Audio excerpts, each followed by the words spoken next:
வணக்கம். இது காலத்தின் குரல். தமிழகத்தில் கூட்டணிக்கான கதவுகள் திறந்தே இருக்கின்றன என்று பிரதமர் நரேந்திர மோடி தெரிவித்திருக்கிறார். இதற்கு இரண்டு முக்கிய கட்சிகள் எதிர்வினை ஆற்றியிருக்கின்றன. தமிழக முதலமைச்சர் அஇஅதிமுகவின் இணை ஒருங்கிணைப்பாளர் எடப்பாடி திரு கே பழனிசாமி ஒரு கருத்தை சொல்லியிருக்கிறார். நல்லது செய்வர்களோடு எங்களுடைய கூட்டணி இருக்கும் என்று சொல்லியிருந்தார். திமுகவின் தலைவர் திரு மு.க. ஸ்டாலின் பாஜகவோடு கூட்டணி இல்லை என்று திட்டவட்டமாக தெரிவித்திருக்கிறார். ஒரு பொதுவான ஒரு அழைப்புக்கு பழைய நண்பர்களோடு அல்லது வாஜ்பாய் காட்டிய வழியில் ஒரு கூட்டணி என்று பொதுவாக நரேந்திர மோடி சொன்னதற்கு அதிமுகவும் திமுகவும் ஏன் தங்களுக்கான அழைப்பு என்று கருதி எதிர்வினை ஆற்றுகிறார்கள் என்பது ஒரு கேள்வி. இன்னொன்று, பழைய நண்பர்கள் என்று யாரை குறிப்பிடுகிறார் நரேந்திர மோடி? அமித்ஷா கடந்த காலத்தில் ஒரு ஆண்டுக்கு உள்ளதாக சென்னை வந்திருந்த போது ஒரு கருத்தை சொல்லியிருந்தார். ஊழலற்ற கட்சிகளோடு கூட்டணி என்று அவர் சொல்லியிருந்தார்.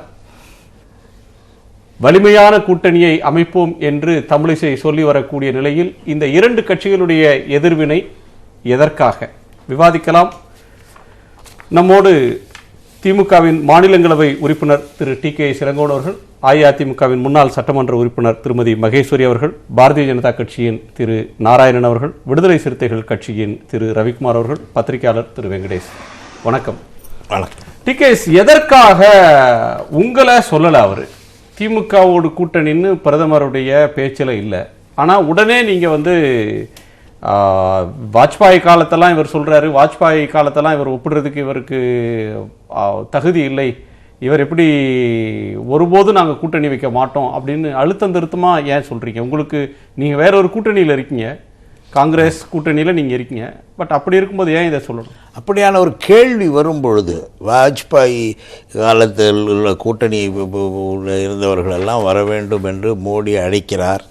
இதில் நீங்கள் சேர்வீர்களா என்று எங்களை கேட்கும் பொழுது அதற்கான பதிலை நாங்கள் சொல்லித்தான் தீர வேண்டும்.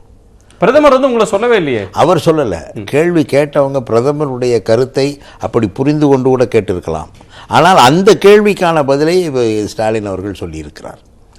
திரு நாராயணன், நரேந்திர மோடி அவர்கள் ஒரு கருத்தை சொல்றாருன்னா, பாண்டிச்சேரி சம்பவத்துக்கு பிறகு கேள்விகள், அவரிடம் என்னென்ன கேள்விகள் கேட்கப்பட வேண்டும், அந்த பாஜகவோட உறுப்பினர்கள் கலந்து கொண்டு கேட்டாலும் கூட என்ன கேள்விகள் கேட்கப்பட வேண்டும் என்பது முன்கூட்டியே தயாரிக்கப்படுகின்றன அப்படின்னு ஒரு ஊடக செய்தி படித்தேன்.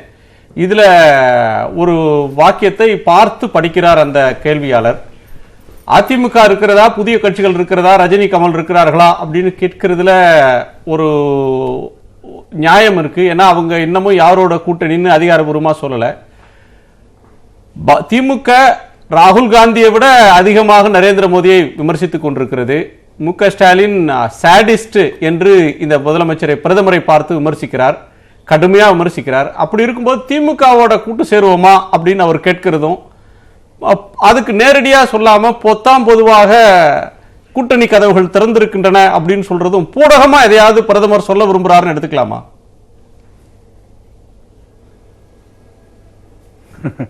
இல்லை, திராவிட முன்னேற்ற கழகத்துடன் கூட்டணி இல்லை என்பதை நாம் எப்பொழுதோ தெளிவுபடுத்தி ஆகிவிட்டது. அதற்கான சூழ்நிலையும் இப்போது தமிழகத்தில் இல்லை என்பதும் குணாவுக்கும் நல்லா தெரியும். ஏனென்று சொன்னால், அந்த அளவிற்கு பிரதமர் குறித்து தரம் தாழ்ந்த, தரக்குறைவான, மிக மோசமான விமர்சனங்களை எதிர்க்கட்சி தலைவர் ஸ்டாலின் அவர்கள், திமுக தலைவர் ஸ்டாலின் அவர்கள் சொல்லிக் கொண்டிருக்கிறார். அதனால வாஜ்பாய் அரசை பத்தி, அந்த இதை பத்தி என்ன தகுதி இருக்குன்னா, கருணாநிதி அவர்கள் இருந்த காலத்தை பத்தி பேசுவதற்கு ஸ்டாலின் அவர்களுக்கும் தகுதி கிடையாது. ஆனாலும் பிரதமர் மோடியிடம் உங்க கட்சிக்காரர், அதாவது கூட்டணி இல்லை என்பது எல்லோருக்கும் தெரியும்னு சொல்றீங்க, ஆனா உங்க தொண்டர் யாரோ ஒருத்தருக்கு அந்த சந்தேகம் இருந்திருக்கு, அல்லது சந்தேகத்தை பிரதமரிடம் சொல்ல வேண்டிய ஒரு சூழல் உருவாக்கப்பட்டிருக்கு. வலிந்து திமுகவுடன் கூட கூட்டு சேர்வீர்களா, அந்த வாய்ப்பு இருக்கிறதா சொல்லி பத்திரிகையாளர் கேட்கவில்லை, மற்றவர்கள் கேட்கவில்லை. கேட்டது பிஜேபியுடைய தொண்டர், நிர்வாகி, பூத் கமிட்டியோட நிர்வாகி கேட்கிறார். அப்ப அந்த கேள்வியை ஏன் ஃப்ளோட் பண்றீங்க? திமுகவோடு பாஜக சேருமா அப்படின்ற ஒரு கருத்தை பொதுவெளியில உலவ விடணும் அப்படின்றதுக்கு பின்னாடி ஏதேனும் ஒரு திட்டமிட்ட அரசியல் இருக்கா? இல்ல, அதாவது ஒன்று, இந்த எழுதி வச்சு முன்னாலேயே சொல்லி வச்சு கேட்கறது அப்படின்னு சொல்றது தவறு. ரெண்டாவது, ஒரு கருத்து சுதந்திரம். அந்த அந்த நபர் வந்து கேட்டிருக்கிறார், அதற்கான பதிலை சொல்லி இருக்கிறார். ஒரு குறிப்பிட்ட கட்சியைத்தான் குறிப்பிட்டு சொல்ல வேண்டும் என்ற அவசியமும் கிடையாது. தவிர திமுக மட்டும் எங்க கூட்டணியில இருந்தது இல்லை. மதிமுக இருந்திருக்குது, பாமக இருந்திருக்குது, எத்தனையோ கட்சிகள், அதிமுக கூட தான் இருந்திருக்குது. அதனால எத்தனையோ கட்சிகள் இருக்குது. அதை விட்டுத்தான் பிரதமர் சொல்லி இருக்கிறார். திமுகவும் காங்கிரசும் கூட்டணின்றது முடிவு பண்ணிட்டாங்க. பிரதமர் வேட்பாளர் இந்தியாவில் இருக்கக்கூடிய எல்லா கட்சிகளையும் பிரதமர் வேட்பாளர் அப்படின்னு சொல்லி ஸ்டாலின் மட்டும்தான் அனௌன்ஸ் பண்ணிருக்கிறார் ராகுல. அதனால திமுகவுடன் கூட்டணியில மற்ற யார் வேணுமோ வரலாம், அவர் டோர்ஸ் ஆர் ஓப்பன் என்று சொல்வது தவறில்லை. ஏற்கனவே நாம் தொடர்ந்து சொல்லிக் கொண்டிருக்கிறோம், தமிழகத்தில் ஒரு மிகப்பெரிய கூட்டணியை நாங்கள் உருவாக்குவோம் என்பதை நாம் தொடர்ந்து சொல்லிக் கொண்டிருக்கிறோம். அதுல ஒன்றும் தவறு இருக்கிற மாதிரி தெரியலையே. இல்ல, வாஜ்பாய் காலத்து கூட்டணி மோடி காலத்து கூட்டணி அப்படின்றது வேற. மோடி காலத்து கூட்டணியில அதிமுக இல்ல, மற்ற கட்சிகள் தான், தேமுதிக, பாமக, மதிமுக எல்லாம் மோடி காலத்து கூட்டணி. வாஜ்பாய் காலத்து கூட்டணினா அதிமுக இருந்திருக்கு, திமுக இருந்திருக்கு. திமுக நீண்ட காலமா இருந்திருக்கு. இது அதிமுக இருந்த காலத்தை விட திமுக அதிக காலம் இருந்திருக்கு. எனவே அந்த வாஜ்பாய் காலத்து கூட்டணி, ஓல்டு ஃப்ரெண்ட்ஸ், பழைய நண்பர்கள் அப்படின்னு சொல்லும் போது திமுகவோடு கூட்டு சேர்ற ஆசை கூட இருக்கோ அப்படின்ற சந்தேகம் உங்க தொண்டர் தான் கேட்கிறாரு. பிரதமர் சொல்றாரு, அவங்க தான் ராகுல் காந்தியை பிரதமர் வேட்பாளர்னு சொல்லிட்டாங்களே, அவங்களோட நாம எப்படி கூட்டு சேர போறோம் அப்படின்னு அவர் சொல்லல, பொதுவாக சொல்கிறார். அப்போ அந்த டாக் இருந்துகிட்டே இருக்கணும், அந்த ஆப்ஷனும் ஒன்னு இருக்கணும் அப்படின்னு பிஜேபி விரும்புதா?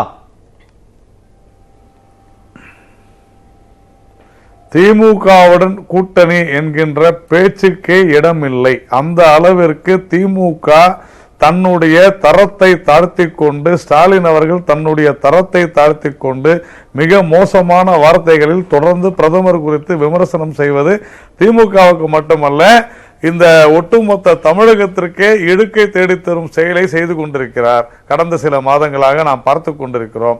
தகாத வார்த்தைகளை பேசிக் கொண்டிருக்கிறார். அதனால அது வெறுப்பு என்பது அவருக்கு ஏன் அப்போ அவ்வளோ ஒரு வெறுப்பு வந்துச்சுன்றது தெரியல.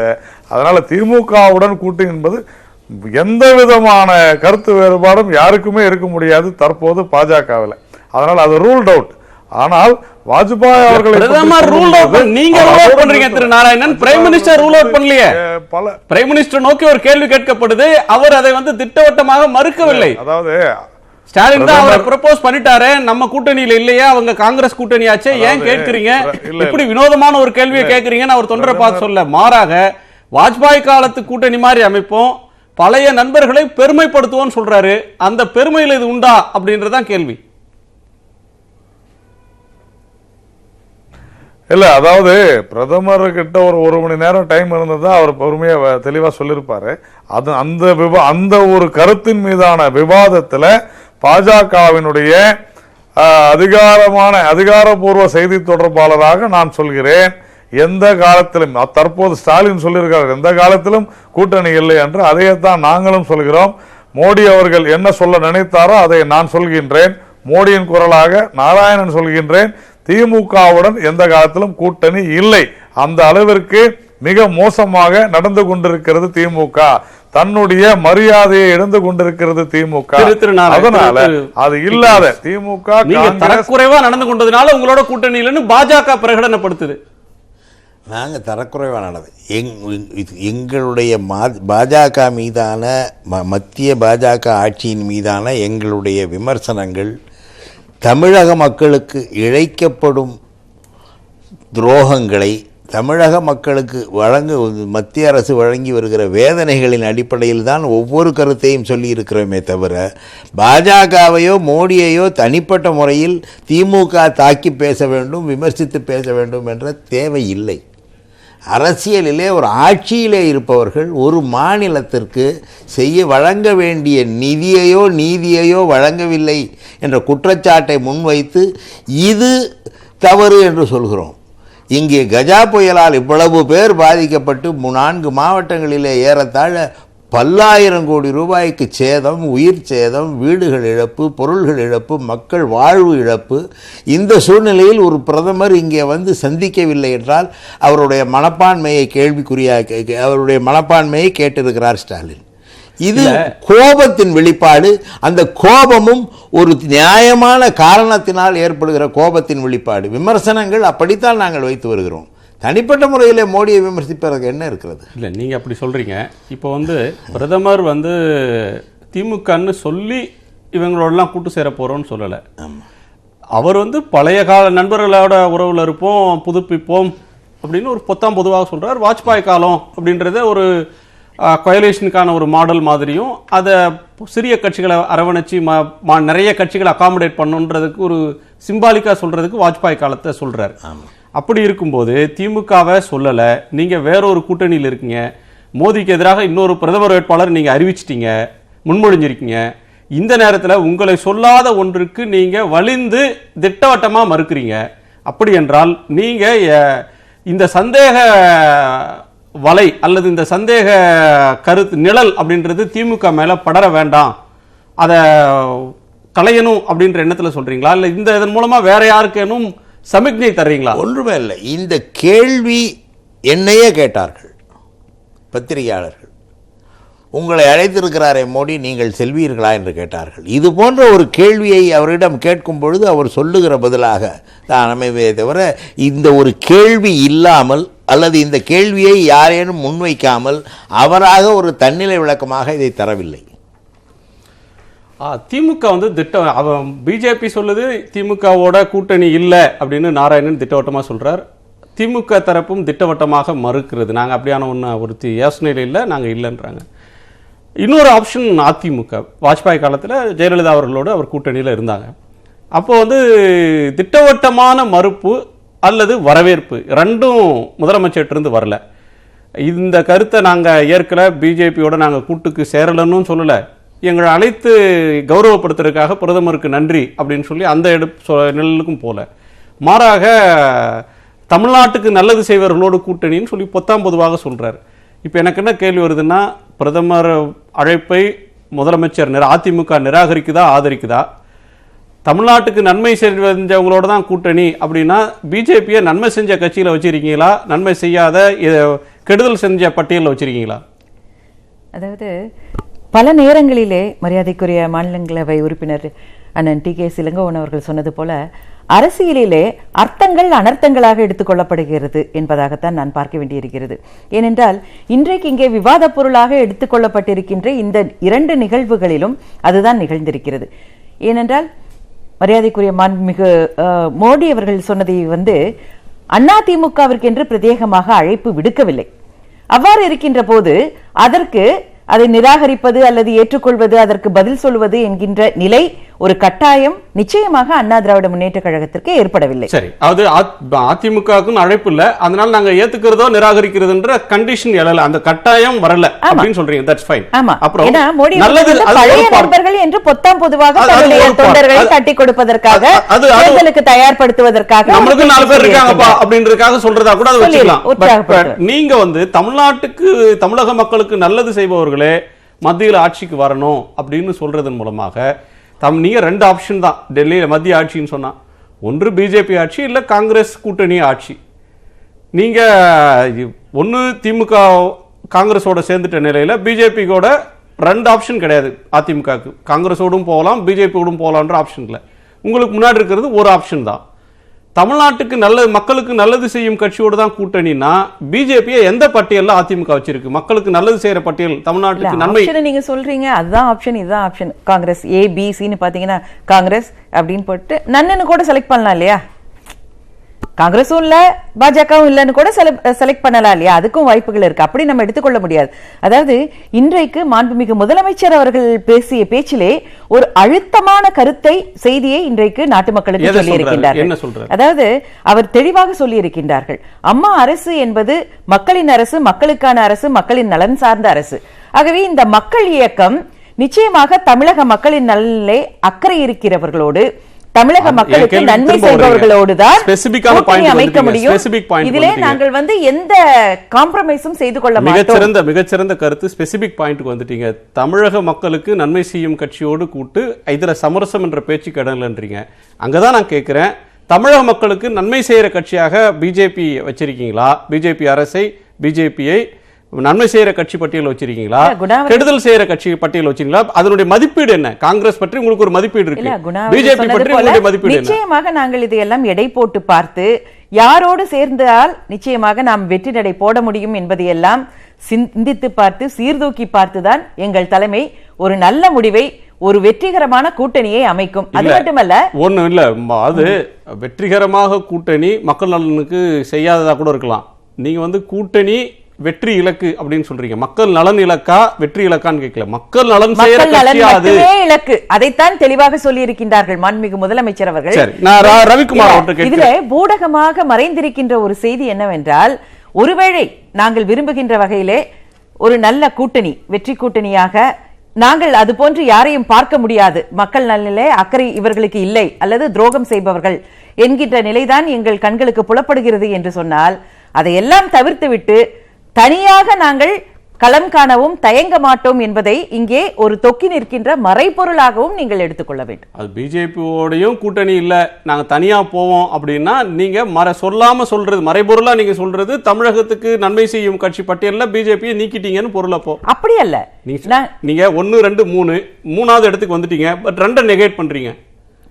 அப்படி சொல்லல, அதைத்தான் நான் சொன்னேன். இது எங்களுடைய தலைமை எடை போட்டு பார்த்து நிச்சயமாக ஒரு நல்ல முடிவை எடுப்பார்கள் என்று சொன்னார். தனித்து போட்டியிடுவோம் அப்படின்னு ஒன்று சொன்னாலே நீங்க ஃபர்ஸ்ட் வச்ச ஃப்ரீ கண்டிஷன் இருக்குல்ல, தமிழகத்துக்கு நன்மை செய்யும் கட்சியோட கூட்டு, அவங்களோட மட்டும்தான் கூட்டம்னா அப்படி யாரும் இல்ல போல் இருக்கு, அதனால தனியா நிக்கிறாங்க. இல்ல குணா, அப்படி எடுத்துக்கொள்ள கூடாது. அதாவது கூட்டணி இல்லை என்றால் நாங்கள் சோரம் போய்விட மாட்டோம். கூட்டணி பேரம் எங்களுக்கு படியவில்லை என்று வெற்றி பெறுவீர்களான்னு நான் கேட்கல, தனித்து போட்டி வெற்றி பெறுவீர்களா இல்லையா நான் கேட்கல. அந்த கட்டம் வரல, தேதி வரட்டும், அப்ப யாருக்கு என்ன பலம் இருக்கு பேசுறாங்கன்றது பார்க்கலாம். பேர வலிமை அல்லது வெற்றி வலிமை பற்றி இல்ல, கூட்டணி வாய்ப்பு அப்படின்ற ஒன்ன கேட்கிறப்ப நீங்க சொல்றது தனித்து போட்டியிடவும் தயங்க மாட்டோம்ன்ற அந்த ஒரு புள்ளியிலிருந்து நான் ரவிக்குமார் நகர்றேன். திரு ரவிக்குமார், 2 கட்சிகள் சொல்ற பதில நீங்க எப்படி பார்க்கிறீங்க? பிஜேபியுடைய நிலை, பிரதமரோட கருத்தை விசிக எப்படி பார்க்க?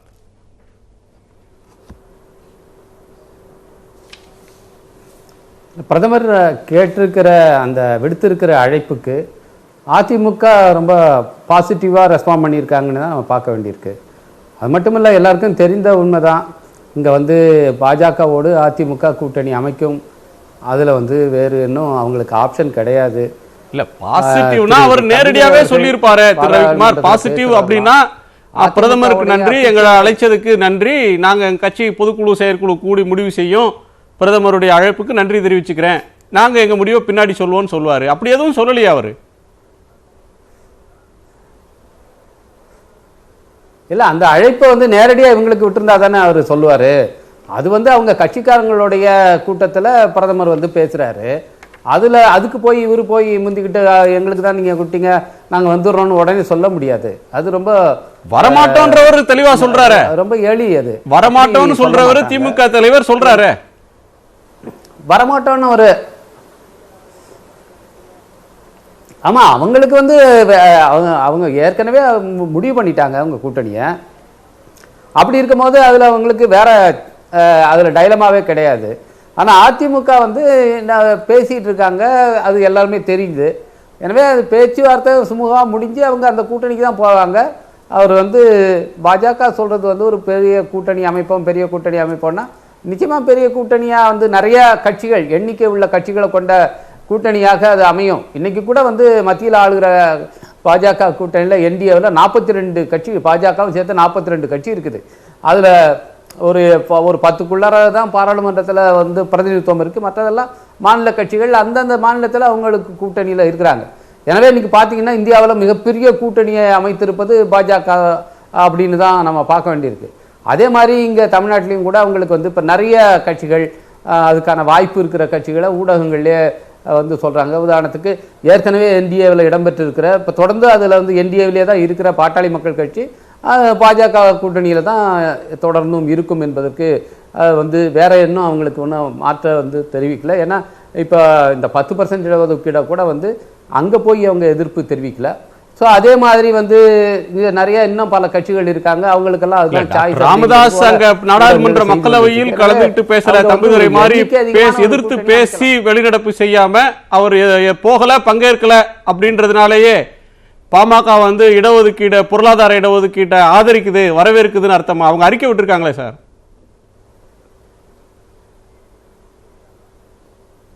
இல்லை, அவங்க அந்த அறிக்கை விட்டாங்க. அதெல்லாம் அறிக்கை விட்டதுனால தான் நம்ம வந்து அவங்க மேலே ஒரு பெரிய எக்ஸ்பெக்டேஷன் வந்தது. நிச்சயமாக வந்து ஏன்னா அதிமுக உறுப்பினர்கள் 34 பேர் வந்து சஸ்பெண்ட் பண்ண நிலையில் இது ஒரு ஹிஸ்டாரிக்கல் ஆப்பர்ச்சுனிட்டி. அதுவும் குறிப்பாக ஒரு கட்சி, அதுவும் இந்த தமிழ்நாட்டிலேருந்து இடம்பெற்றிருக்க சமூக நீதியை தொடர்ந்து வலியுறுத்தி பேசி கொண்டிருக்க ஒரு கட்சிக்கு இது வந்து வரலாற்று வாய்ப்பு. தன்னுடைய கருத்தை வந்து பாராளுமன்றத்தில் பதிய வைக்கிறதுக்கான ஒரு வாய்ப்பு. அந்த வாய்ப்பை வந்து அவங்க வாண்டனாக வந்து விலக்கி வைக்கிறாங்கன்னா அது வந்து கூட்டணி கணக்கில் தான் அவங்க விலக்கி வைக்கிறாங்கன்னு தான் நம்ம எடுத்துக்கொள்ள வேண்டியிருக்கு. அது ஒன்றும் தப்பு கிடையாது.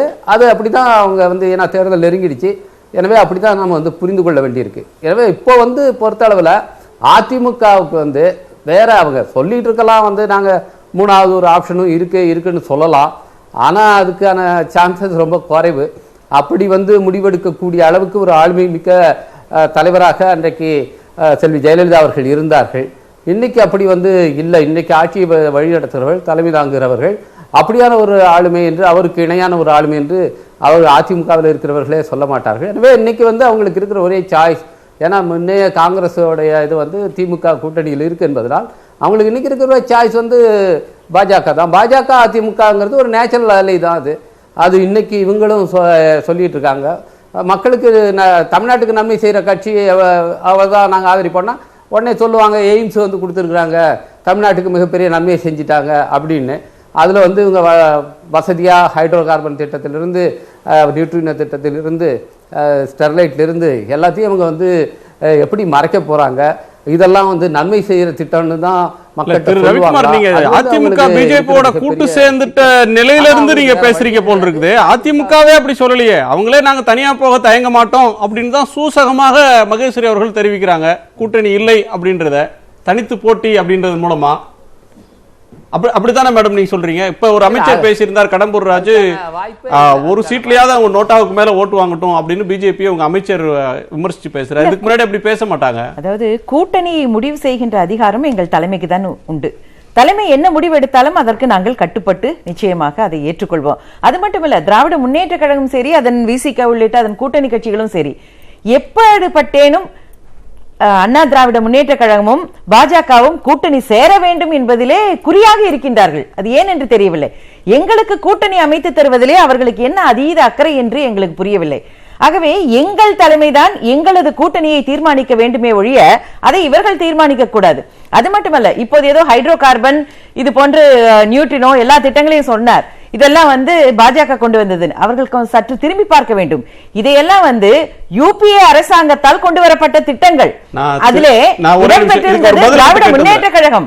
அன்றைக்கெல்லாம் அமைதியாக இருந்துவிட்டு இன்றைக்கு அதை அவர்களுக்கு ஆதரவாக பேசுகிறார். பாஜக கூட்டணி அமையணும்ன்றத அதிமுக பாஜகவை விட திமுக அதிகம் விரும்புது. திமுக வந்து இப்படி ஒரு கூட்டணியை உருவாக்கிறோம்னு சொல்லி திமுக அதனுடைய கூட்டணி கட்சியான விசிகவும் விரும்புறீங்க. அந்த பேச்சு தான் இப்ப எதிரொலிக்குதுன்ற மகேஸ்வரி சொல்றாங்க. கட்டாயமாக கிடையாது. நாங்கள் நேற்று இந்த அரசாங்கம் கொண்டு வந்த ஒரு அரசியலமைப்பு சட்ட திருத்தத்தை அவையிலே இருந்து எதிர்த்து வாக்களித்தோம்.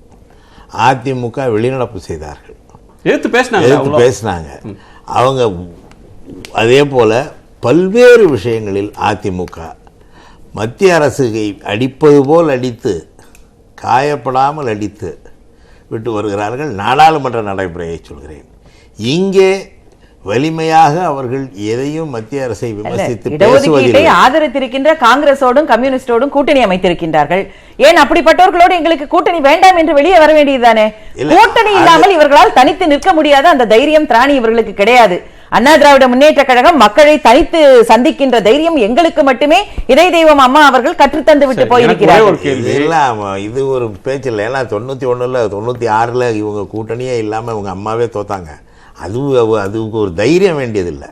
கூட்டணி அரசியலில் கூட்டணிங்கிறது என்னென்னா, ஒத்த கட்சிகள் உறுதியாக ஒரு மோசமான ஆட்சியை அகற்றுவதற்கு எங்கேயும் இடைவெளி விழுந்து விடக்கூடாது என்பதற்காகத்தான் கூட்டணி அமைப்பு. மகேஸ்வரி அவர்கள்ட்ட கேட்டு, நீங்கள் வந்து இந்த இடஒதுக்கீடு பார்லிமெண்ட்லாம் வர்றதுனால ஒரே ஒரு இது, ஒரு நாடாளுமன்றத்தில் சட்ட திருத்தம்னு கொண்டு வராங்க.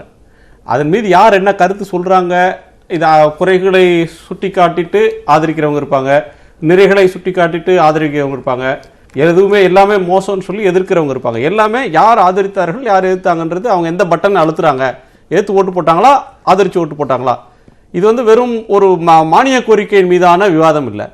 ஒரு சட்ட திருத்தத்தின் மீதான விவாதத்தில் சட்டத்தை ஆதரித்தோ அல்லது எதிர்த்தோ ஓட்டு போடாம வெளிநடப்பு பண்றதுன்றது என்ன நியாயம்? எதிர்க்கிறீங்க, எதிர்த்து பேசுறீங்க, அந்த எதிர்ப்பை ஓட்டுல பதிவு பண்ணணும்ல. இல்ல, எங்களது மாநிலங்களவை துணை சபாநாயகர் அவர்கள் மிக வலுவாக எதிர்த்து தனது கருத்துக்களை கருத்து சொன்னார். அதை நான் மறுக்கல. அதைத்தான் நான் கேட்கிறேன். நீ வலிமையாக எதிர்ப்பு கருத்தை பதிவு செஞ்ச தம்பிதுரை, இன்னும் அந்த ஓட்டெடுப்பு தானே முக்கியம். அதுல குரூஷியல் பில் வந்து பாஸ் ஆச்சா ஃபெயில் ஆச்சா, டிஃபீட்டடா பாஸ்டா, அதுதானே பாயிண்ட். அங்க இருந்து அதை அழுத்தல, பட்டன் அழுத்தல. மெஜாரிட்டி எங்கள் உறுப்பினர்கள் எல்லாம் சஸ்பெண்ட் செய்து விட்டார்கள். அதனால என்ன? அதனால போகாம இல்லையா, சபை போகாம இல்லையா அவரு? இல்ல எங்களது கண்டனத்தை தெரிவிக்கின்ற வகையில நாங்கள் அதை வெளிநடப்பு செய்திருக்கின்றோம். அது சஸ்பெண்ட் பண்ணதை கண்டிச்சு நீங்க வாக்கெடுப்பு கலந்துக்கல. இந்த சட்டத்தையும் எதிர்த்து வெளிநடப்பு செய்தோம். சட்டத்தை எதிர்த்தா ஓட்டு போடணும், வெளிநடப்பு செய்யறது இல்ல. சட்டத்தை எதிர்த்தால் ஆதரித்தால் ஆதரிச்சு ஓட்டு போடணும், எதிர்த்தா எதிர்த்து ஓட்டு போடணும்.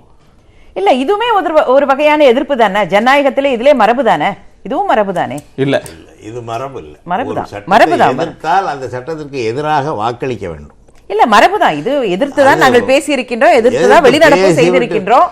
இது இரண்டாவது முறையாக பாஜக அதிமுக சபையில் இதே போல தான் ஜிஎஸ்டி சட்டத்திலே பேசிவிட்டு வெளிநடப்பு செய்தார்கள். பேசிவிட்டு வெளிநடப்பு செய்வது இந்த சட்டம் அதிக வாக்கு வித்தியாசத்தில் வெற்றி பெறுவதற்கான வழியாக அமைகிறதே தவிர இந்த சட்டத்திற்கு எதிராக நாங்கள் உறுதியாக நிற்கிறோம் என்று ஒரு கட்சி சொல்லக்கூடிய இடத்திலே இல்லை என்பதுதான் எங்களுடைய குற்றச்சாட்டு. நேற்று 7 பேர் எதிர்த்து வாக்களித்தோம் மக்களவையில், மாநிலங்களவையிலே. 7 பேரும் நாங்கள் எதிர்க்கிறோம் என்பதை பதிவு செய்வதற்காகத்தான் இருந்து வாக்களித்தோம். பேசிவிட்டு நாங்களும் வெளிநடப்பு செய்திருக்கலாம். இந்த சட்டம் நிறைவேறப் போகிறது என்று எங்களுக்கு தெரியும். ஆனாலும் எதிர்த்து வாக்களிப்பது என்பது இந்த சட்டத்திற்கு எதிரான நிலைப்பாட்டை நாங்கள் எடுத்திருக்கிறோம். இந்த சட்டத்திற்கு எதிர்த்து வாக்களித்தாலும் அது நிறைவேறத்தான் போகிறது. ஆகவே எங்களது கண்டனத்தை தெரிவிக்கின்ற வகையிலே நாங்கள் வெளிநடப்பு செய்துவிட்டோம். சோ அது ஒரு பொருட்டாகவே எடுத்துக்கொண்டு இருக்க மாட்டாங்க. ஒரு எதிர்த்து வாக்களிச்சா பிஜேபிக்கு யார் அந்த சட்டத்தை கொண்டு வராங்களோ அவங்களுக்கு ஒரு சங்கடம். அது தாண்டி ஒரு பத்திரிகைக்காரனா நான் சொல்றேனே, அதாவது ஒரு இப்போ வந்து என்னன்னா எலக்ட்ரானிக் போர்டு வச்சுட்டாங்க, யார் ஆதரிச்சு ஓட்டு போட்டாங்க, எத்தனை ஓட்டு எதிர்த்து ஓட்டு விழுந்ததுன்னு.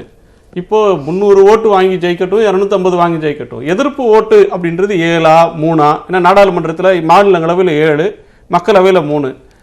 எனக்கே கியூரியஸ், யார் அந்த 3 பேர் ஏத்து ஓட்டு போட்ட 3 பேர் யாரு? அவங்க 3 பேரும் அந்த பில் பாஸ் ஆயிடும் நான் தோத்துருன்னு நினைச்சா ஓட்டு போடுறாங்க. அவங்களுக்கு போடுறவங்களுக்கு தெரியும் இது தோற்கத்தான், நம்ம கொண்டு வர்ற முயற்சி தோற்கத்தான் போது, ஆட்சிக்கு பெரும்பான்மை இருக்கு, அது ஜெயிக்க போகுதுன்னு தெரியும். தெரிஞ்சு ஏன் போடுறாங்க அப்படின்ற ஒரு கேள்வி இருக்கு. அது நாடாளுமன்றவாதிகள் விவாதிக்க வேண்டிய ஒன்று. திரு வெங்கடேஷ் கேட்டணும், கூட்டணி விஷயமா பேசிட்டு இருந்தோம். இதுவரையிலும் 4 அரசியல்வாதிகள் 4 கருத்துக்களை சொன்னாங்க. அரசியல்வாதிகள் பூடகமா சொல்றத பத்திரிகைக்காரங்க உடைச்சி சொல்வீங்க. ஸோ பத்திரிகைக்காரர்ன்ற முறையில் இதே அரங்கத்தில் நான் முன்னாடி பேசியிருக்கேன். பாஜக பழைய கூட்டணி பார்ட்னர்ஸ் எல்லாரையும் அழைக்கும் அப்படின்னு நான் சொல்லியிருக்கேன். அது இன்னைக்கு நேற்று திரு மோடி அவர்கள் அதை செய்திருக்கிறார். நான் இது அமித்ஷா அவர்கள் செய்வார்னு எதிர்பார்த்தேன். இது வந்து மோடி அவர்களே செய்திருக்கிறார். கண்டிப்பாக அப்படிப்பட்ட ஒரு பெரிய கூட்டணியை அமைப்பதற்கான எல்லா சாத்தியக்கூறுகளையும் நிச்சயமாக பாஜக முன்னெடுத்து தான் செல்லும். இப்போ இதில் என்னன்னா, அது நீங்க சொன்னீங்க கூட்டணியை உருவாக்குறதுக்கு அழைப்பாங்கன்னு சொல்லிட்டீங்க. அது நீங்க மோடியை அமித்ஷாவை எதிர்பார்த்தீங்க, அதுக்கு அடுத்த கிரேட்லயே அதுக்கான ரெஸ்பான்ஸ் வருது. சரி, அவங்க சொல்ற பழைய நண்பர்கள் யார் சார்? நீங்க திமுக அதிமுக எல்லாருமே பழைய நண்பர்கள் தான். நீங்க இப்படி பாருங்க, இப்ப பிரதமர் வந்து சொல்றாரு, இப்ப வந்து பிரைம் மினிஸ்டர் வந்து மோடி காலத்துல வாஜ்பாய் ஆழமா பாக்குறவரு, அவர் வந்து ராகுல் காந்தி தான் எங்க பிரைம் மினிஸ்டர் கேண்டிடேட்னு இந்தியாவிலே முதலாவதாக முக ஸ்டாலின் சொல்றாரு. அதுக்கு பிறகு அவர் வந்து திமுக அழைப்பு கொடுப்பாரா? திமுகக்கு இப்போ அவர் என்ன சொல்றாருன்னா, இது நீங்க வந்து ஒரு பழைய ஸ்ட்ரக்சர் ஒன்று இருக்கு, ஒரு பழைய ஸ்ட்ராட்டஜி ஒன்று இருக்கு. அழைப்பை ஓப்பனாக வைத்துக்கொள்வது. இந்த அழைப்புங்கிறது தேர்தலுக்கு முன்னாடியும் அழைப்பு, தேர்தலுக்கு பின்னாடியும் அழைப்பு. எப்படிப்பட்ட அழைப்பா வேணாம் இதை நீங்க வச்சுக்கோங்க. இல்ல, இது ஒரு கன்ஃபியூஸ் பண்ற உத்தி இதுல பின்னாடி இருக்கு, கண்டிப்பா இருக்கு. அது வாக்காளர்களை அல்லது ஆதரவு சக்திகள் எதிர்ப்பு சக்திகளை எல்லாரையும், அதான் சார், நீங்க அந்த எதிர்ப்பு அலையை டிசிபேட் பண்றதுக்கு இது ஒரு உத்தி. ஆக்சுவலா நீங்க வந்து ஒரு வலுவான ஒரு திமுக காங்கிரஸ் கூட்டணி உருவாகி இருக்கிறது அப்படின்னு நம்ம பேசிக்கொண்டே இருக்கிற சூழ்நிலையில எதிர்ப்பக்கம் நீங்க வந்து அந்த அந்த அந்த ஃபோர்ஸை நீங்க எப்படி டிசிபேட் பண்ணுவீங்க? இயல்பாகவே நீங்க அவருடைய ஒரு தலைமையில இருந்து உடனே எல்லாருக்கும் அழைப்பு கொடுக்க, அழைப்பு வந்து 1 மணி நேரத்துல அவர் அழைச்ச ஒரு 24 மணி நேரத்துக்குள்ள ஒரு கட்சி ரிஜெக்ட் பண்ணிட்டாங்க அந்த காலம். ஆமா, அவர் நேரா ஸ்பெசிபிக்கா நேம் சொல்லல, பட் ஆனா இவர் தனக்கான அழைப்பு நினைச்சு திமுக ரிஜெக்ட் பண்ணுது. ஏடிஎம்கேவும் சூசகமாக வேற சொற்கள்ல சொல்றாங்க. அவர் வந்து எடுத்த எடுப்புல அப்படி சொல்லாம நன்மை செய்தவர்களோட தான் சேருவோம் அப்போ அப்படின்னு. அடுத்த கேள்வி நான் திருப்பி அந்த இடத்துல கேட்கிறேன். நன்மை செய்தவர்களோடு சேருவேன் அப்படின்னு சொன்னா அடுத்த 3 மாதங்களில் அவரால் நன்மைகள் என்னென்னலாம் செய்ய முடியும் அப்படி நீங்க செய்யுங்க, நான் உங்களோட கூட்டணி சேர்றேன்னு ஏன் அதுக்கு பொருள் கொள்ளக்கூடாதா? நீங்க பத்திரிகையாளர், நீங்க இப்ப இன்டர்பிரேட் பண்ணலாம் தாராளமா. அப்போ கூட்டணி சேருவதற்கு எடப்பாடி பழனிசாமி அவர்கள் நிபந்தனை விதித்திருக்கிறார். ஆமா. தமிழகத்துக்கு என்னென்ன நன்மைகளை செய்யுங்க என்ற நீங்க நிபந்தனையை இதன் மூலமா நாளைக்கு விதித்திருக்கிறார். சார் இப்படி பாருங்க சார், நாளைக்கு தமிழக மக்கள் மத்தியில போய் நின்னு நான் மோடிக்காக வாழ்க்கை கேட்கணும் அப்படின்னு ஒரு அதிமுகவுக்கு ஒரு சூழ்நிலை ஏற்படுமே ஆனால், அது இப்போ நீங்கள் மேடம் சொல்கிற மாதிரி எங்களுக்கு தேர்ட் ஆப்ஷன் ஒன்று இருக்குது, நாங்கள் தனித்தே போவோம்னு சொல்கிறாங்க. அதுவும் நடக்கலாம், நான் இல்லைன்னு சொல்ல. பட் அப்படி ஒரு சூழ்நிலை ஏற்பட்டு நாளைக்கு மக்கள் மத்தியில் போய் மக்கள் மத்தியில் போய் வாக்கு கேட்கணும், பாஜகவுக்கு அந்த கூட்டணிக்காக வாக்கு கேட்கணும்னா ஒரு 10 விஷயங்கள் சொல்வதற்கு நிச்சயமாக இப்போ நீங்கள் ஆதரவான விஷயங்கள் வேணும் இல்லையா? இப்போ நீங்கள் வரிசையாக நீங்கள் எதிரான விஷயங்கள்லாம் சொல்ல முடியும், ஆதரவான 10 விஷயங்களை சொல்லணும்ல. அந்த ஆதரவான 10 விஷயங்களுக்கான ஒரு வாய்ப்பை திரு எடப்பாடி பழனிசாமி அவர்கள் கேட்கிறார்கள். ஸோ அதை நீங்கள் செய்து கொடுங்க. 60 மாசத்துல நடக்காத அடுத்து வரக்கூடிய 60 நாள்ல அல்லது 90 நாள்ல நடந்துரும். நீங்க 4.5 வருஷத்துல நடக்காத ஒரு 10% ஒதுக்கீட நீங்க 2 நாள்ல முடிச்சு கொடுத்துட்டாங்க. இப்ப நீங்க என்ன பண்ணுவீங்க? அதுக்கு நடைமுறைக்கு வரணுமே. வராது, சுப்ரீம் கோர்ட் போகும் எல்லாம். ஆனா இன்னைக்கு தேசிய அளவுல அவங்க விரும்பின ஒரு 10% வாக்கு நடக்கவே நடக்காதுன்னு நினைச்சோம். ஆனா நீங்க இதுல பார்லிமெண்ட்ல பாஸ் ஆகுது, மேல்தவையில பாஸ் ஆகுது, கிளீனா பாஸ் ஆயிடுச்சுல இன்னைக்கு. அப்போ நடக்காதுன்னு எதுவுமே கிடையாது. அப்போ இந்த அரசாங்கம், மத்திய அரசாங்கம் நினைத்து தமிழகத்துக்கு ஒரு 10 நல்ல விஷயங்களை நான் செய்யறேன்னு இறங்கிட்டாருன்னு வச்சுக்கோங்க, அன்னைக்கு மக்கள்கிட்ட போய் பேசுவதற்கு அதிமுகவுக்கு ஒரு பெரிய வாய்ப்பு இருக்குல்ல. சோ இதுவரையிலும் இல்ல, நீ சொல்றதுல 2 விஷயம் கன்வே ஆகுது. இதுவரையிலும் அப்படி எதுவும் சொல்றதுக்கு இல்லன்றதுல இருந்து இதை சொல்றீங்கன்னு நான் எடுத்துக்கணுமா? இல்லன்னு வச்சுக்கோங்க சார், இல்லன்னு ஒண்ணு வச்சுப்போம். இப்போ நீங்க இருக்குன்றத ஒண்ணு உருவாக்குறதுக்கான ஒரு வாய்ப்பு இருக்குல்ல. திரு ரவிக்குமார், அதிமுக பிஜேபிக்கு ஒரு முன் நிபந்தனையை விதிக்கிறது மாதிரியும் இதற்கு பொருள் கொள்ளலாம். தமிழ்நாட்டுக்கு நன்மை செய்யுங்க, இன்னதெல்லாம் செஞ்சீங்கன்னா நாங்க உங்களோட சேர தயார் அப்படின்ற ஒரு சமிக்ஞையை தந்தாரு அப்படின்னு இதை இன்டர்பிரேட் பண்ணலான்றார் வெங்கடேஷ்.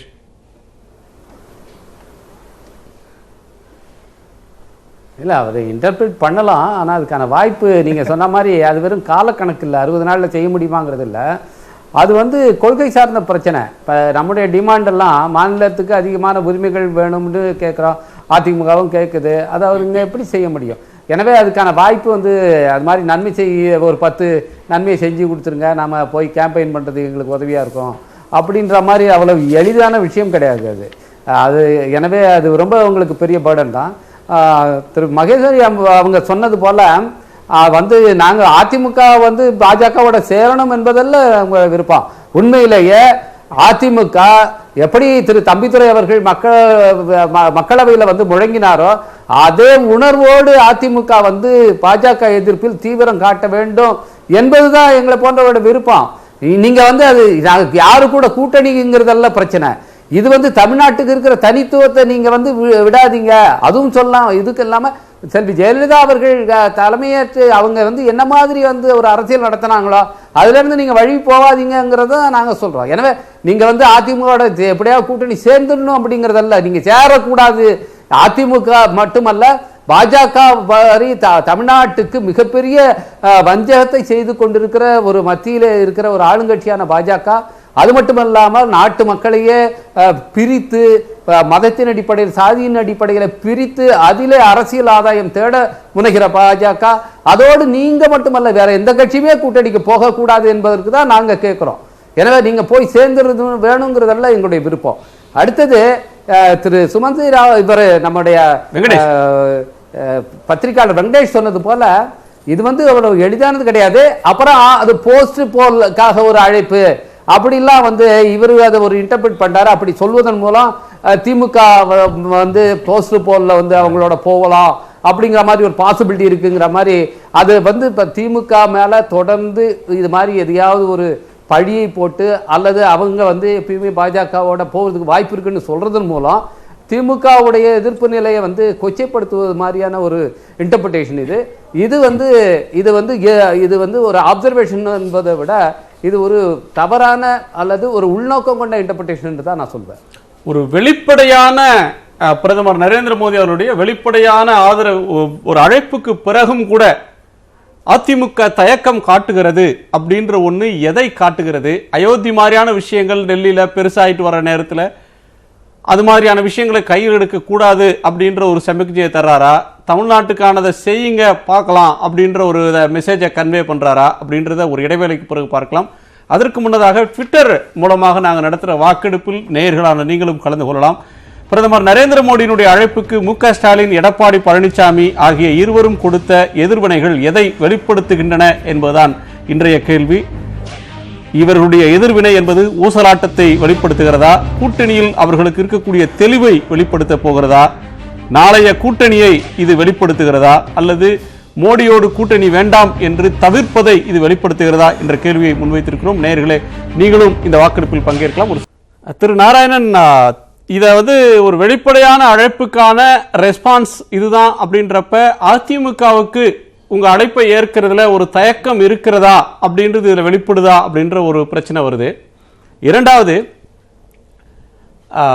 திரு வெங்கடேஷ் சொன்னது தமிழ்நாட்டிற்கு இதெல்லாம் செய்யறதுக்கான சில கோரிக்கைகளை அவர்கள் முன்வைக்கலாம், அதற்கான சமிக்ஞா கூட இதை சொல்லலாம் அப்படின்ற ரெண்டு பார்வைகளை முன்வைக்கிறாங்க. அதுல எது சரின்னு நீங்க நினைக்கிறீங்க திருநாராயணன்? அதாவது தமிழகத்துடனான டெல்லி தொடர்பு துண்டிக்கப்பட்டிருந்த தொடர்பு இப்போது புதுப்பிக்கப்பட்டது. ஏனென்றால் ஒரு 20 நிமிஷம் பேசுறது எனக்கு எதுவும் காதல விழலை. ஆனால் நண்பர் டி.கே. இளங்கோவன் அவர்களும் ரவிக்குமார் அவர்களும் பல விஷயங்களை சொன்னாங்க. இதில் ஜல்லிக்கட்டு தடை என்பது திமுக அங்கம் வகித்த காங்கிரஸ் கூட்டணி ஆட்சியில் தான் வந்தது. அதை புதுப்பித்து கொடுத்தது பாரதிய ஜனதா கட்சியுடைய ஆட்சி. அதே மாதிரி நீட்டு தமிழக அரசு கேட்டுக்கொண்டதற்கெனங்க 1 வருடம் அதற்கு விலக்கு அளித்து உச்சநீதிமன்றத்தில் சொல்லி அவசர சட்டம் இயற்றி தமிழகத்திற்கு உதவி புரிந்தது பாரதிய ஜனதா கட்சி. நெடுவாசல், கதிராமங்கலம், இது அனைத்திற்கும் காரணம் திமுகவும் காங்கிரசும். அதற்கு மன்னிப்பு கேட்க வேண்டிய நிலையில் இருக்கக்கூடிய திமுகவும் காங்கிரசும் அதற்கு மாறாக பிஜேபியை குற்றம் சொல்லி கொண்டிருந்தார்கள். இந்த மாதிரி ஒவ்வொரு விஷயமும் எடுத்துட்டீங்கன்னா, அது நியூட்ரன் ஆகட்டும், நண்பர் ரவிக்குமார் சொன்னார், மை லேர்னட் ஃப்ரெண்ட் ரவிக்குமார் சொன்னார், நியூட்ரினோ, இந்த மாதிரி ஸ்டெர்லைட்டை பொறுத்தவரையிலும் திமுகவும் காங்கிரசும் ப. சிதம்பரத்தை பத்தி யாரும் பேச மாட்டேங்கிறாங்க. வேதாந்தால அவர் ஒன் ஆஃப் தி டைரக்டர்ஸ் 2004 வரும்போது அவர் டைரக்டர்ஷிப் வெளியே விடுறார். இப்படி 1.5 லட்சம் தமிழர்களை கொன்று குவித்த காங்கிரஸோடு கூட்டணி வைத்துக் கொண்டிருக்கின்ற வைக்கப் போகிற விடுதலை சிறுத்தைகள், திமுக போன்ற கட்சிகள் எல்லாம் நீலிக்கண்ணீர் வெடிப்பது தமிழகத்திற்கு ஏதோ பாரதிய ஜனதா கட்சி துரோகம் செய்துவிட்டார் சொல்வதே தவறு. கஜா புயலை பத்தி பேசுறவங்க தானே புயலுக்கு மன்மோகன் சிங் வந்தாரான்னு கேட்டாங்களா யாராவது? கஜா புயலை பொறுத்தவரையில அந்த இடத்துல அங்க ஹெலிகாப்டர் லேண்ட் ஆக முடியாத ஒரு சூழ்நிலை இருந்துச்சு, எல்லாருக்கும் தெரியும். அது வேண்டுமென்றே திட்டமிட்ட ரீதியில பாரதிய ஜனதா கட்சி வளர்ந்து கொண்டிருக்கிற செல்வாக்கை எப்படியாவது தடுத்து நிறுத்திட வேண்டும் என்று திமுகவும் விடுதலை சிறுத்தைகள் போன்ற அமைப்புகளும் துடித்துக் கொண்டிருக்கிறது. இந்த நேரத்தில் நீங்க கேட்ட கேள்விக்கு நான் பதில் சொல்லணும்னா, இதுல பிரதமர் சொல்லி இருக்கிறார், அதே போன்ற ஒரு கேள்வியை கேட்டிருக்கலாம் முதல்வரும் சொல்லியிருக்கிறார். யாருமே எந்த கட்சின்றது சொல்லல. ரெண்டாவது தெளிவா சொல்றோம், திமுக, காங்கிரஸ், கம்யூனிஸ்ட் கட்சிகளுடன் கூட்டணி கிடையாது. மீதி உள்ள கட்சிகளுடன், கூட்டணி அமைக்காத கட்சிகளுடன் கண்டிப்பாக நாங்கள் கூட்டணி வைப்பதற்கு தயாராக இருக்கிறோம். ஆனாலும் பாரதிய ஜனதா கட்சியின் நிலைப்பாடுகள், செயல்பாடுகள் எல்லாவற்றையும் ஏற்றுக்கொள்கிற கட்சியோடு கூட்டணி அமையலாம், அமைப்போம். இதுல நான் ரொம்ப தெளிவா சொல்றேன். நான் நீங்க சொன்னதுல எனக்கு கிடைச்ச தெளிவா நான் டீகோட் பண்ணி சொன்னா, திமுக, காங்கிரஸ், கம்யூனிஸ்டுகளோட இல்ல மற்ற கட்சிகளோட கூட்டணி அமைப்புனா மீதி இருக்கிற கட்சிகள்ல மிகப்பெரிய கட்சி அதிமுக, அதுக்கு அடுத்து இருக்கிற கட்சி அமமுக, பாமக, தேமுதிக பல கட்சிகள் இருக்கு. இவங்களுக்கெல்லாம் சேர்த்து தான் பிரதமர் அழைப்பு கொடுத்திருக்கிறார். ஆனா அதிமுக தலைமை இந்த அழைப்புக்கு என்ன ரெஸ்பாண்ட் பண்ணிருக்கு அப்படின்னு பார்த்தா, உங்களோடு சேருவதை தவிர்க்கிறாங்களோ, அதுக்கு சூசகமா உங்களுக்கு சொல்றாங்களோ அப்படின்ற எண்ணம் தான் வருது. இல்ல அது உங்களுடைய யூகங்களுக்கே விட்டு விடுறேன். ஊடகங்களோ அல்லது எதிர்கட்சிகளோ மற்ற கட்சிகளோ அதை எப்படி வேணாலும் எடுத்துக்கலாம். மகேஸ்வரி அவர்கள் சொல்றாங்களே அந்த கருத்துக்கே வந்துருங்க. எங்க ஊடகத்தின் ஊகத்துக்கு போக தேவையில்லை. அவங்க சொல்றாங்க எங்களுக்கு இன்னொரு ஆப்ஷன் இருக்கு. இல்ல காங்கிரஸ் இல்லன்னா நாங்க என்ன அதிமுக பிஜேபி நாங்க தனியா கூட போவோம். ஆமா ஆமா ஆமா, ஆப்ஷன்ஸ் ஆர் தேர். ஆமா ஆமா, இல்லங்க, ஆப்ஷன்ஸ் ஆர் தேர். கண்டிப்பா பிஜேபியும் அப்படிதான். அதிமுக கூட்டணிக்கு வர முடியாதுன்னு சொன்னா அதற்காக அதிமுக வந்துதான் கட்டாயப்படுத்த முடியுமா? முடியாது. அதனால அரசியலை பொறுத்தவரையிலும் திமுக என்பது இதுவரையில கூட்டணி இல்லாத தேர்தலை சந்தித்ததே கிடையாது ஒரு கட்சி. அந்த கட்சி சந்திச்சது இல்லை. ஆனால் தமிழக நலன் கருதி மதவாத திமுக, காங்கிரஸ், கம்யூனிஸ்ட் கட்சிகளுடைய கூட்டணியை முறியடிக்க வேண்டும் என்று சொன்னால் மதசார்பற்ற கூட்டணியை பாஜக அமைக்கும். அதுல அதிமுக வரலாம், பாமக வரலாம், தேமுதிக வரலாம். மதவாத கூட்டணிக்கு எதிராக நாங்கள் கண்டிப்பாக தமிழகத்துல நீங்க சொல்றீங்க, நீங்க வந்து வலிந்து சொல்றீங்க எங்களோட அதிமுகவோட கூட்டு சேருவோம், பாமக வரலாம், தேமுதிகவோட தரலாம், உங்க கதவுகளை திறந்து வச்சிருக்கீங்க. ஆனா சில மாசத்துக்கு முன்னாடி அமித்ஷா வரும்போது ஊழல் கட்சிகளோடு கூட்டணி இல்லைன்னாரு. ஜெயலலிதா அவர்கள் அதிமுக தலைமையரா இருந்து சட்டமன்ற தேர்தல் சந்தித்த நேரத்தில் நிறைய பிரதமரும் சரி, அமித்ஷாவும் சரி, பியூஷ் கோயல் போன்றவர்கள்லாம் ஊழல் மலிந்த ஆட்சி அப்படின்னு சொல்லி இதை வந்து விமர்சிச்சிருக்கீங்க. இப்ப அந்த ஊழல் எதிர்ப்பு அப்படின்றத ஒரு பக்கம் வச்சுட்டு வேற ஒன்றுக்கு வர்றீங்க. ஆனா என்ன இங்க கேள்வி வருதுன்னா, நீங்க வெளிப்படையாக அழைப்பு விடுத்தும் கூட உங்களோட சேர்றதுக்கு தயக்கம் காட்டுறாங்கன்னா, பிஜேபியோடு சேர்ந்தால் கிடைக்கிற வெற்றியும் கிடைக்காம போயிடுன்ற பயம் அவங்களுக்கு இருக்கு, அதனாலதான் இதை சொல்றாங்க அப்படின்னு ஒரு அரசியல் விமர்சனம் இருக்கு. அதுக்கு உங்க பதில் என்ன? இல்ல, நல்ல சிறந்த நியூஸ் எடிட்டராக அவார்டு வாங்கிய குணசேகரன் அவர்கள் தெளிவா நான் சொல்றேன், உங்களுக்கு தெரியும் 24 மணி நேரமும் ஒரு நாளைக்கு, வாரத்துல 7 நாட்களும் 365 நாட்களும் பிஜேபியை பத்தி தான் தமிழகத்துல பேசிக்கிட்டே இருக்கிறாங்க. எல்லாரும் பிஜேபியை வந்து வரவிடக்கூடாதுன்றதுல தெளிவா இருக்கிறாங்க. அதனால பிஜேபியினுடைய அந்த வலுவை, பிஜேபி வளர்ந்துள்ளது என்பது இவர்களுடைய எதிர்ப்பே ஒரு மிகப்பெரிய ஒரு சமிக்ஞையாக நாம எடுத்துக்கலாம். அதனால பிஜேபிக்கு எதிராக இவர்கள் செயல்பட்டு கொண்டிருக்கிறார்கள், பிஜேபி வரக்கூடாதுன்னு. அதனால நாங்க வந்து அதிமுக வரலாம், தவறு இல்லை. அதிமுக வரலாம், மதிமுக, தேமுதிக வரலாம், அதே போல பாமக, எவ்வளவு கட்சிகள் இருக்கு. இவங்க யாரும் கூட்டணி முடிவாகல. ஆனால் இவர்களுக்கு எல்லாரும் ஆப்ஷன் எங்களுக்கு இருக்குன்னு நாங்க சொல்றோம். யாருக்கு ஆப்ஷன் இல்ல? திமுகவுக்கு இல்ல, காங்கிரசுக்கு இல்ல, கம்யூனிஸ்டுக்கு இல்ல. இந்த 3 மதவாத கட்சிகளுக்கு கண்டிப்பாக ஆப்ஷனே கிடையாது. அதனால அந்த டோர்ஸ் ஆர் க்ளோஸ். உங்களுக்கு வாய்ப்புகள் நிறைய, அவங்களுக்கு ஆப்ஷன் இல்ல. திமுக உள்ளிட்ட கட்சிகளுக்கு வந்து போக்கிடம் இல்லை, அது கூட்டணிக்கு ஆள் இல்ல, உங்களுக்கு நிறைய வாய்ப்புகள் இருக்கு அப்படின்றத அழுத்தம் திருத்தமா சொல்றீங்க. நான் இளங்கோவன்ட்ட வந்து முக்கியமா ஒன்று கேட்கணும். இன்னைக்கு மு.க. ஸ்டாலின் அவர்கள் வெளியிட்டிருக்கிற அறிக்கையில வாஜ்பாய் அவரோட நாங்க இருந்தோம், அவர் அகாமடேட்டிவா இருந்தாரு, மதவாத அரசியல்ன்ற ஒன்று ஒரு கட்டத்தில் காமன் மினிமம் ப்ரோக்ராம்ன்ற ஒன்றை ஏற்றுக்கொண்டு இருந்தோம். பிறகு மதவாத குரல்கள் எழுந்த உடனே அங்கிருந்து துணிச்சலா திமுக வெளியேறிச்சு அப்படின்னு சொல்றீங்க. இன்னொன்று, வாஜ்பாயோட மோடி தன்னை ஒப்பிட்டுக் கொள்றது வேடிக்கை, வினோதம், அது மட்டும் இல்லாத ஒரு பிரச்சார யுத்தி, பிரபகண்டா டாக்டிக் அப்படின்னு சொல்றீங்க. ஆனால் என் கேள்வி என்னன்னா, 4.5 ஆண்டு காலமாக பிரதமராக பொறுப்பேற்றிருக்கும் நரேந்திர மோடி தலைமையிலான பாஜகவுடன் திமுக ஒருபோதும் கூட்டணி வைக்காது என்பதை மீண்டும் ஆணித்தரமாக விளக்குகிறேன்றார்.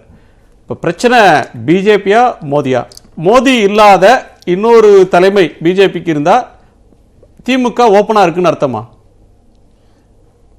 முதல்ல நீங்க ஒன்று தெரிஞ்சுக்கணும், பிஜேபியை வந்து மோடி இல்லாத வேறு தலைமைக்கு அவங்க மோடியை தான் பேசுகிறாங்க. பிஜேபி மோடியுடைய சாதனைகள், மோடியினுடைய பொருளாதார சாதனைகள், மோடியினுடைய நாடாக இதை மாற்றிவிட்டார்கள். இல்லைன்னா மோடி பிஜேபிங்கிறது ரெண்டும் ஒன்றாயிடுச்சு. இதில் நாங்கள் போய் மோடியும் பிஜேபியும் பிரித்து பார்க்க முடியாது. வாஜ்பாய்க்கும் மோடிக்கும் உள்ள வித்தியாசத்தை சொல்ல முடியும். வாஜ்பாய் அரசில் கூட்டு சேரும் பொழுது பாஜகவின் மிக அடிப்படை கொள்கைகளான பொது குடும்ப சிவில் சட்டம், அயோத்தி, அதே போல காஷ்மீர், இது மூன்றையும் அவர்கள் நாங்கள் கூட்டணியிலே இருக்கும் வரை நாங்கள் இதை செயல்படுத்த மாட்டோம் என்று வாக்குறுதி தந்தார். அதன்படி நடந்தார். பிஜேபி மேனிஃபெஸ்டோல அது இல்ல, இவங்களோட என்டிஏ இதுல வந்து அது இல்ல. இது இப்பவும் அவங்க மேனிஃபெஸ்டோல இல்ல, காஷ்மீரை வந்து தனி சட்டத்தை வந்து அவங்க மேனிஃபெஸ்டோல இல்ல. ஆனா காஷ்மீர்ல அந்த கவர்னர் பண்ண முறை சரியா? காஷ்மீரை தன்னுடைய நிர்வாகத்துக்கு கீழே எவ்வளவு மோசமா, எவ்வளவு அரசியல் சட்டத்தை மீறி பாஜக கொண்டு வந்தது. அதுக்கு ஒரு ஃபேக்ஸ் மிஷனை காரணமா சொல்லி ஒரு ஆட்சியை, அசம்பிளியை கலைச்ச முதல் இதுதான், இந்த முறை தான் நடந்திருக்கு. நரேந்திர மோடியோட அழைப்புக்கு மு.க. ஸ்டாலின், எடப்பாடி பழனிசாமி இருவரும் கொடுத்த எதிர்வினைகள் எதை வெளிப்படுத்துகின்றன என்று நேயர்களிடம் கேட்டிருந்தோம். அந்த கருத்தை இப்ப பார்க்கலாம். ஊசலாட்டத்தை வெளிப்படுத்துகிறது என்று 7% பேரும், கூட்டணியில் அவர்களுக்கு இருக்கக்கூடிய தெளிவை வெளிப்படுத்துகிறது என்று 15% பேரும், நாளைய கூட்டணி எப்படி இருக்கும் என்பதை வெளிப்படுத்துகிறது என 15% பேரும், நரேந்திர மோடியை தவிர்ப்பதை வெளிப்படுத்துகிறது என 63% நேயர்களும் கருத்து தெரிவித்திருக்கிறார்கள். அந்த நேயர்களுக்கு நன்றி. அது அப்படித்தானா மகேஸ்வரன்? இல்ல, இது உங்களின் பார்வையாக இருக்கலாம், எங்க பார்வை இல்ல, நேயர்கள் பார்வை, நேயர்கள் பார்வையாக கூட இருக்கலாம். ஆனால் எங்களை பொறுத்த மட்டிலும் இன்றைய தினம் மாண்புமிகு முதலமைச்சர் அவர்கள் பேசிய பேச்சிலே ஒன்றை தெளிவுபடுத்தி இருக்கின்றார்கள். கூட்டணி என்பது வெற்றி என்பதை கடந்து மக்கள் நலன் என்கின்ற கொள்கையை சார்ந்தது என்பது, அதுதான் எங்களது முதல் இலக்கு என்பதை தெளிவாக சொல்லியிருக்கின்றார்கள். ஆனால் வெற்றி பெறணும்னா பிஜேபியோட சேரணும், அந்த அளவுக்கு நாங்க வளர்ந்துருக்கிறோம் நாராயணன். அதான் நாங்க அதைத்தானே சொல்றோம். அதை கடந்து நாங்கள் கொள்கையை இலக்காக கொண்டிருக்கின்றோம். மக்கள் நலன் அவங்களோட சேர்ந்து வெற்றி வந்தா அந்த வெற்றி கூட வேண்டாம், எங்களுக்கு கொள்கை தான் வேணும்ன்றீங்களா? அது கூட கொள்கை அடிப்படையில் தான் அமையும். எங்கள் கூட்டணி என்பது கொள்கை அடிப்படையில் தானே ஒழிய, ஸ்டாலின் அவர்கள் சொன்னது போல கொள்ளையடிப்பதற்காக கொள்ளை கூட்டணி என்று அவர்கள் வர்ணித்தார்கள். அது தவறு. ஏனென்றால் கொள்ளை கூட்டணி அமைத்தவர்கள் இவர்கள். அன்றைக்கு சந்திரசேகர் ராவ் அவர்களிடம் கொடுக்கப்பட்ட கப்பல் துறையை எங்களுக்குத்தான் வேண்டும் என்று பிடிவாதமாக இருந்து அதுவரை அமைச்சரவை பதவியே ஏற்றுக்கொள்ள மாட்டோம் என்று தர்ணா செய்து ஒரு வார காலம் அமர்ந்து, அது எதற்காக அதை பெற்றார்கள்? அது கொள்ளையா கொள்கையா? ஆக இவர்களை பொறுத்த மட்டிலும் கொள்கையெல்லாம் கிடையாது இவர்கள் கூட்டணியிலே. அப்படி கொள்கை இருப்பவர்களா இருந்தால் மரியாதைக்குரிய வைகோ அவர்கள் பேசிய பேச்சுக்கு அவர்களோடு இவர்கள் கூட்டணியை வைத்திருக்க கூடாது. ஏனென்றால் ஒரு கட்சியோட இருக்கின்ற அறிவு கூட ஸ்டாலின் அவர்களுக்கு கிடையாது என்றெல்லாம் படுகேவலமாக தமிழன் திராவிட முன்னேற்ற ஜெயலலிதாவை பற்றி பாதகி பூதகின்லாம் பேசினவர் வைகோ. ஜெயலலிதா அவர்கள் பீக்ல இருக்கும் போதே பாதகி பூதகின்லாம் பேசினவர். அதற்கு பிறகு ரெண்டு பேரும் கூட்டு சேர்ந்தாங்க. பொதுவா அரசியல்ல எதிரெதிர் நிலையில் இருக்கும்போது ஒன்றை பேசுவதும், கூட்டணிக்கு வந்தா அதற்கு அப்புறம் யார் எதிரில் இருக்காங்களோ அவங்கள பேசுறதும் இயல்பு. கடந்த கால பேச்சை நினைவூட்டினா யாரும் யாரோடையுமே கூட்டு சேர முடியாது. நான் வெங்கடேஷ் அவர்கள்ட்ட கேட்கிறேன், இது நரேந்திர மோடியை தவிர்ப்பதை காட்டுகிறதுன்னு 63, கூட்டணியில அவங்களுக்கு இருக்கிற தெளிவை காட்டுது, நாளைய கூட்டணியை காட்டுதுன்னு ஒரு 30% பேர் சொல்றாங்க. இது நீங்க எப்படி இதை பார்க்குறீங்க? இப்போ பொதுவாகவே இன்னைக்கு தமிழகத்தை பொறுத்த வரைக்கும் பாஜக மீது ஒரு பெரிய அளவிலான எதிர்ப்பு ஒன்று இருக்குது. அது நரேந்திர மோடியினுடைய ஒரு மீதான ஒரு விமர்சனமாக தான் பார்க்கப்படுது. அதனால தான் இந்த ரெண்டு பெரிய கட்சிகளும் அவர்களை தவிர்க்கிறார்கள் என்ற ஒரு சிந்தனை வருகிறது. எங்கே சிந்தனை வருதுன்னா, இதனால தங்களுக்கு வாக்குகள் வராது அப்படின்னு ரெண்டு பேருமே புரிந்து கொண்டிருக்காங்க. அதாவது அதிமுகவும் புரிந்து கொண்டிருக்கிறது, திமுகவும் புரிந்து கொண்டிருக்கிறது. திமுக ஏற்கனவே ஒரு ஸ்டாண்ட் எடுத்து வெளியே போயிருச்சு. இப்போ அதிமுக மட்டும்தான் இருக்கு. அப்போ அவங்க என்ன நினைக்கிறாங்க, குறிப்பா நீங்க திரு எடப்பாடி பழனிசாமி அவர்கள் என்ன நினைக்கிறாருன்னா, அடிப்படையில் நாங்கள் எப்படிப்பட்ட ஒரு கூட்டணி வைக்கணும்னா ரெண்டு அம்சம். ஒன்று, நீங்க ஏதேனும் ஒன்று நல்லது செஞ்சிருக்கணும், நாங்கள் மக்கள்கிட்ட போய் பேசணும். ரெண்டு, நீங்க கூடுதலான சீட்டுகள் கேட்காமல் எங்களை கூடுதலான சீட்டுகள் நாங்கள் நிற்பதற்கான வாய்ப்பை நீங்கள் வழங்க வேண்டும். இந்த மாதிரியான அடிப்படையான சில கண்டிஷன்ஸோட தான் இனிமே இந்த தேர்தல்கிட்ட போறாங்க. இது நீங்க முரண்பட்டு சொல்றீங்க. ஒன்று, பிஜேபியோட சேர்ந்தா ஜெயிக்க மாட்டோம்னு நினைக்கிறாங்கன்னு முதல் லைன்ல சொல்றீங்க. அடுத்ததுல நாங்க அதிகமா கூட்டணி சேர தயாரு, எவ்வளவு சீட்டுன்றதுக்கு யோசனை பண்றாங்க. அதுதானே சார் நடக்கும். இப்ப நான் உன்னோட முதல்ல சேரவே கிட்டக்கே வரமாட்டேன் ஒண்ணு. ஆனா அதுக்கப்புறம் அந்த அடுத்த கொஸ்டின் வருமே, அது எப்படி வராம போகும்? நான் கூட்டணி நான் உங்களோட சேரவே மாட்டேன், சேராம இருக்க முடியுமா? நீங்க ஒருத்தரோட இல்ல சார், அரசியல்ல இந்த மாதிரி நீங்க வரமாட்டேன் நான் வரமாட்டேன்னு சொல்றதெல்லாம் கிடையவே கிடையாது. எல்லாரும் எல்லாரோடும் போவாங்க, சேருவாங்க. அதுக்கான வாய்ப்புகள் எப்பவுமே இருக்கு. இல்ல சார், இது நான் பொதுவா சொல்றது. இந்த தேதியில திமுக சட்டமன்ற தேர்தல் வர நாடாளுமன்ற தேர்தல்ல பிஜேபியோட போகும்னு சொல்றீங்களா? இது நீங்க சொல்றது ஜெனரல் ஸ்வீப்பிங் ஸ்டேட்மென்ட். இப்ப அவரு என்ன பார்த்து இன்னொரு வார்த்தையும் கேட்டார் நம்ம ரவிக்குமார், நண்பர் ரவிக்குமார் ஒன்னு சொல்றாரு. நான் இது எதை சொன்னாலும் உடனே இது உள்நோக்கத்தோடு பின்னாடி நான் சேருவோம், காங்கிரஸ் திமுக பின்னாடி கூட்டணிக்கான அப்படின்னு உள்நோக்கத்தோடு பேசணும் அப்படின்னு நான் சொல்றாரு. நான் இந்த உள்நோக்கத்தெல்லாம் பேசல. இதே கட்சிகள் நாளைக்கு ஒவ்வொரு கட்சிகளுக்கும் போதுமான அளவு எண்ணிக்கையில வரலன்னு வச்சுக்கோங்க சார். புரிஞ்சுக்கோங்க. அதாவது இன்னைக்கு ஒரு ஃபிராக்சர்டான ஒரு சூழ்நிலை இன்னைக்கு இருக்கு. ஒரு கன்சாலிடேட்டடான ஒரு தொடர்ந்து இதுல ஒரு உத்தி இருக்கு. தொடர்ந்து நீங்க உத்தி இருக்கு நீங்க சொல்லுங்க. நான் என்ன சொல்றேன், அடிப்படையில இன்னைக்கு எல்லா ஓபன் டோர்ஸையும் ஓபன் பண்ணி வச்சிருக்காரு. அந்த டோர்ஸை உள்ள போகணும்னு விரும்புறவங்க போட்டோமே. அவர் ஓபன் பண்ணிருக்காரு. ஆனா இப்ப எப்படின்னா, நீங்க என்ன சொல்றீங்க, திமுக இருக்குன்னு வச்சுக்க, ஒரு உதாரணம் திமுக இருக்கு அல்லது விசிகே இருக்கு. ஒரு நாளைக்கு அவங்க திட்டவட்டமா நான் பிஜேபியோட கூட்டணியில் இல்லை அப்படின்னு அறிவிச்ச பிறகு, ராகுல் காந்தி தான் எங்க பிரதமர்னு அறிவிச்ச பிறகும், ஓ ரைட் இவங்க பிஜேபியோட போல இதுல தான் இருக்கிறாங்க இந்த ஸ்டாண்ட் அப்படின்னு சொன்னா, நீங்க அடுத்த கட்டம் என்ன சொல்றீங்க, நீங்க நாளான்னைக்கு போயிடுவீங்க அவங்களுக்கு மெஜாரிட்டி வராம போயிடும். பார்லிமெண்ட் எலெக்ஷன் வந்ததும் ஒரு 30 நீங்க இந்த சீட் option கம்மியாயிடும். சொன்னா- இல்ல நீங்க இன்னைக்கு பேசக்கூடாது அப்ப அதெல்லாம். தாராளமா அப்ப பேசலாம். பேசலாம். ஆனா ஏன் இந்த பேசினா options தவறுதான் நாளைக்கு பேசுறாரு. ஏன் இப்போது கண்ணு இல்ல இன்னைக்கு என் கேள்வி பேசுறேன்.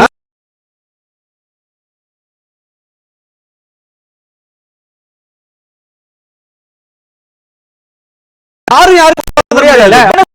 இந்த கேள்வியை ஏன் எழுப்புறாங்க? ஏன் ஏன் எழுப்புறாங்கன்னா இன்னைக்கும் இந்த மாதிரி அவருடைய ஸ்ட்ராட்டஜியா இருக்கலாம் சார். நான் கேட்கிறேன், இன்னைக்கு அரசியலை தொடர்ச்சியா பார்த்து கொண்டு வரக்கூடிய ஒரு பத்திரிகையாளனா எனக்கு சில விஷயங்கள் தெரியுது. என்ன தெரியுது? எந்த ஒரு கூட்டணியும் புனிதமான கூட்டணி இல்ல, எந்த கட்சியும் புனிதமான கூட்டணிகள் ஆட்சிகள் இல்ல. அப்ப இயல்பாகவே சில இதெல்லாம் வந்து பத்திரிகையாளங்க சொல்றது. ஆனா கட்சிகள் இது ஒரு இதோட நாங்க போகல அப்படின்னு அவங்களுக்கான வியூகத்தை வகுத்து நாங்க திட்டவட்டமா எங்க லைன் இதுதான் அப்படின்னு சொன்ன பிறகும் சொல்லிட்டாருல. இப்ப பதில் சொன்ன ஸ்டாலின் பிறகும் அவர்கள் பெரிய அறிக்கை கொடுத்து நாங்க வரமாட்டோம்னு திருப்பி சொல்லிட்டாரு. இப்ப நீங்க அவருக்கு நேரடியாக பதில் தெரிஞ்சு போச்சு. இப்ப நீங்க வந்து திமுகவுக்கான ஒரு கேள்வியாக இது நீங்க வச்சிருந்தா கூட திமுக தெளிவா பதில் சொல்லிருச்சு.